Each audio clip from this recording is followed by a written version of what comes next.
Doctor Jaishankar Sahib, associate professor Hindi विभाग, बाबू शोभाराव राजकीय कला महाविद्यालय अलवर, बीए प्रथम वर्ष, अनिवार्य हिंदी के अंतर्गत कबीरदास के दोहों से संबंधित इस व्याख्यान में आप सबका स्वागत करता हूं। पिछले व्याख्यान में हमने देखा कि किस प्रकार संत कवि कबीरदास योगी, तपस्वी, साधक की भाषा में, शब्दावली में अपने तथ्यों को कवि ने प्रस्तुत किया था। आचार्य हजारी प्रसाद द्विवेदी ने संत कवि कबीरदास के बारे में लिखा, कबीर की वाणी वह लता है जो योग के क्षेत्र में भक्ति का बीज पड़ने से अंकुरित हुई थी।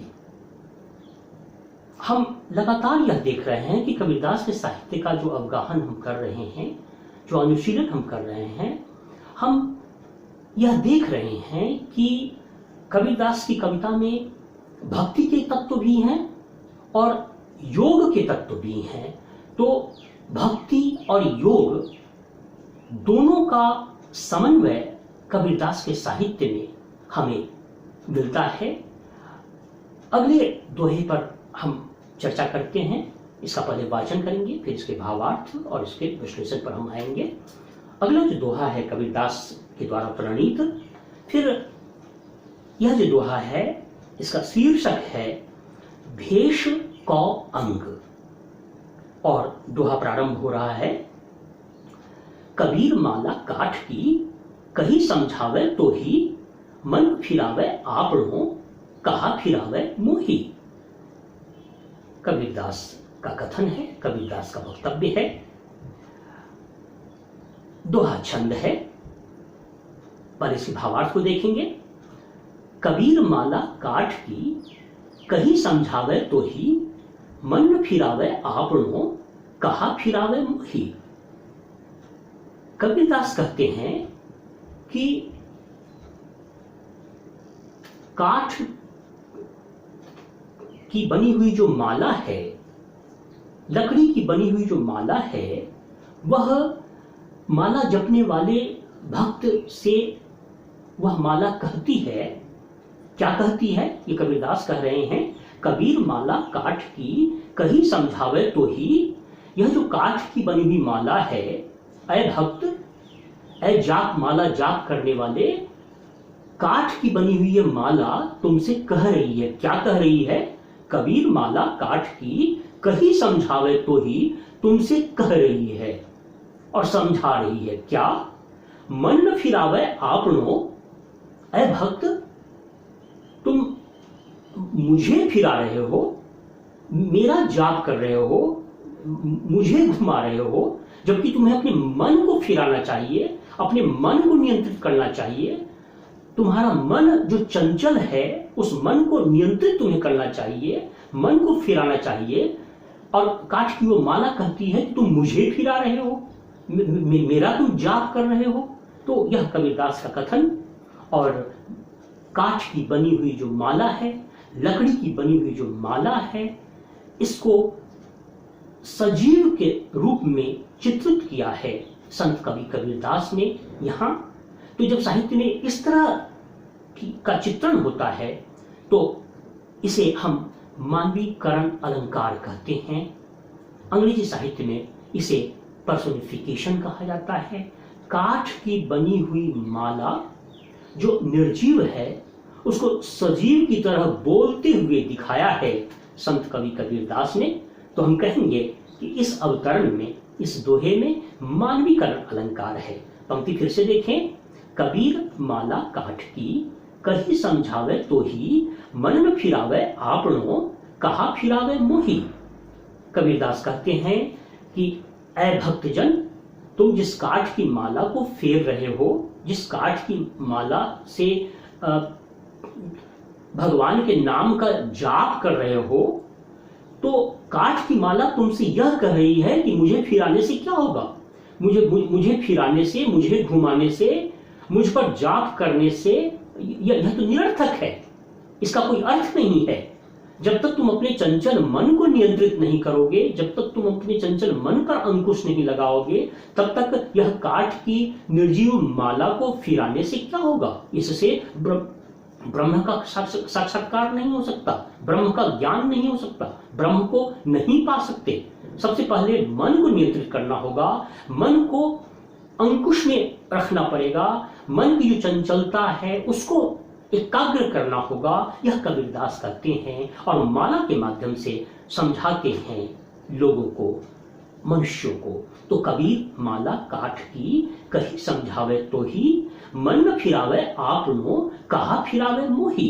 तो ही और मोही में तुक की योजना है, सदुक्करी भाषा है, साथ साथ ब्रज भाषा, अवधी भाषा, पूर्वी हिंदी की अन्य बोलियों के भी शब्द हमें कबीरदास के दोहे में मिलते हैं।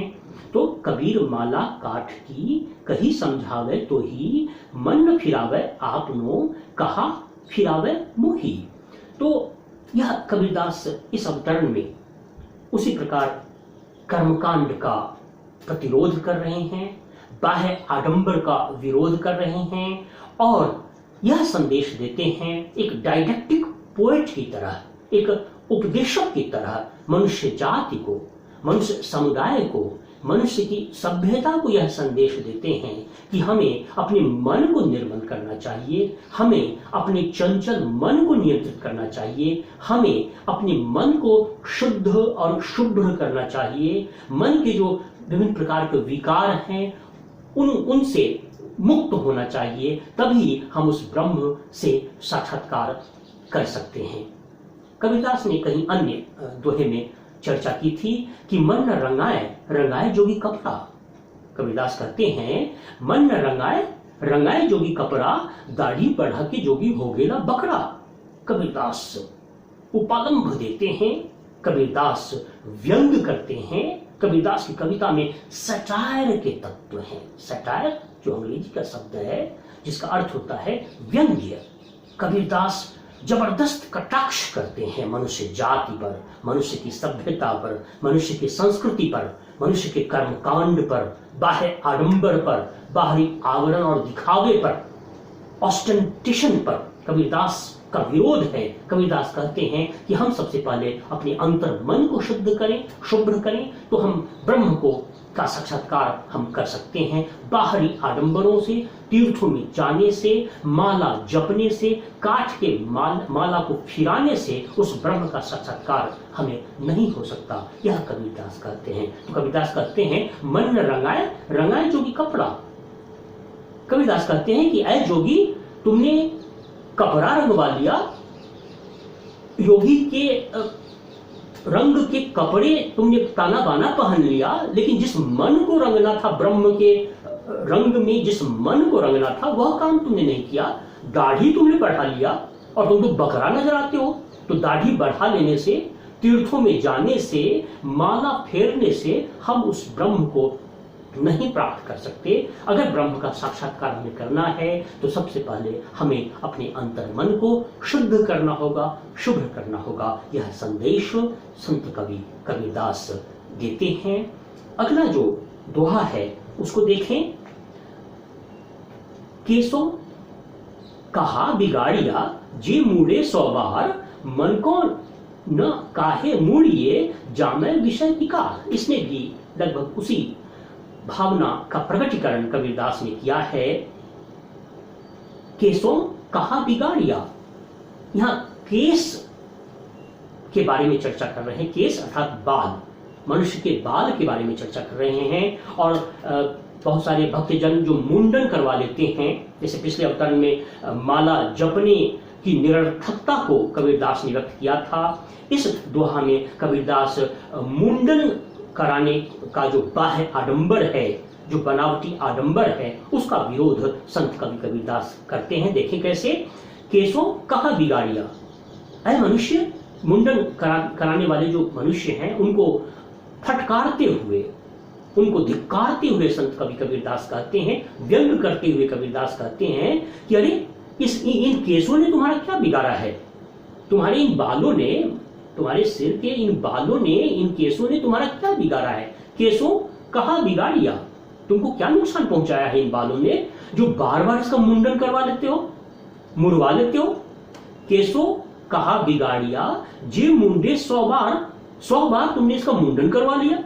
तो वो बिल्कुल एक उलाहना के रूप में, उपालंभ के रूप में कबीरदास जबरदस्त व्यंग्यकार है। कबीरदास एक सैटारिस्ट पोएट है, सटायर करते हैं पूरे ह्यूमन कम्युनिटी पर, ह्यूमन सिविलाइजेशन पर, मनुष्य की सभ्यता की जो बनावटी जो आडंबर हैं, जो बाह्य आडंबर हैं, उस पर व्यंग्य बाण चलाते हैं संत कवि कबीरदास। कहते हैं कि जो मुंडन कराने वाले जो भक्त हैं उन पर व्यंग करते हुए कबीरदास कहते हैं कि अरे इन बालों ने तुम्हारा क्या बिगाड़ा है, क्या नुकसान किया है जो तुम इन बाल को ही मुड़वा लेते हो, मुंडन करवा लेते हो। और आगे की बात कबीरदास क्या कहते हैं देखें, तो केसों कहा बिगाड़िया जे मुंडे 100 बार, मन को न काहे मुड़िए। अरे पहले मन का मुंडन करवाओ, मन को शुद्ध करो, मन को निर्मल करो, मन को शुभ्र करो, मन को नियंत्रित करो, मन को एकाग्र करो। मन को न काहे मुड़िए जामे विषय विकार, जिस मन में कई तरह के विकार हैं, पंच विकारों की चर्चा योगी तपस्वी साधक करते हैं। काम, क्रोध, लोभ, मद, मोह, ये पंच विकार माने गए हैं। मनुष्य के मन में कभी काम की भावना है, कभी क्रोध की भावना है, कभी लोभ की भावना है, कभी मदमस्त मनुष्य हो जाता है। तो इन विकारों से मुक्त होने की बात संत कवि कबीरदास कहते हैं। विषय वासना में निमग्न मनुष्य का मन रहता है, तो विषय वासना से ऊपर उठने की बात कबीरदास कहते हैं और मनुष्य जाति को संदेश सुनाते हैं कि विषय विकारों से उन्मुक्त करके ही मनुष्य उस परम ब्रह्म का साक्षात्कार कर सकता है। मुंडन करवा लेने से, बाल मुड़वा लेने से, तीर्थों में जाने से या कोई और प्रकार के कर्मकांड करने से हम ईश्वर को प्राप्त नहीं कर सकते, ब्रह्म का दर्शन नहीं कर सकते। अगर ब्रह्म का साक्षात्कार करना है तो सबसे पहले हमें अपने मन को शुद्ध करना होगा, मन को निर्मल करना होगा, विषय विकारों से उन्मुक्त इस मन को करना होगा। तो कबीरदास के इस दोहे के अनुशीलन के साथ ही आज मैं अपने वक्तव्य को विराम देना चाहूंगा।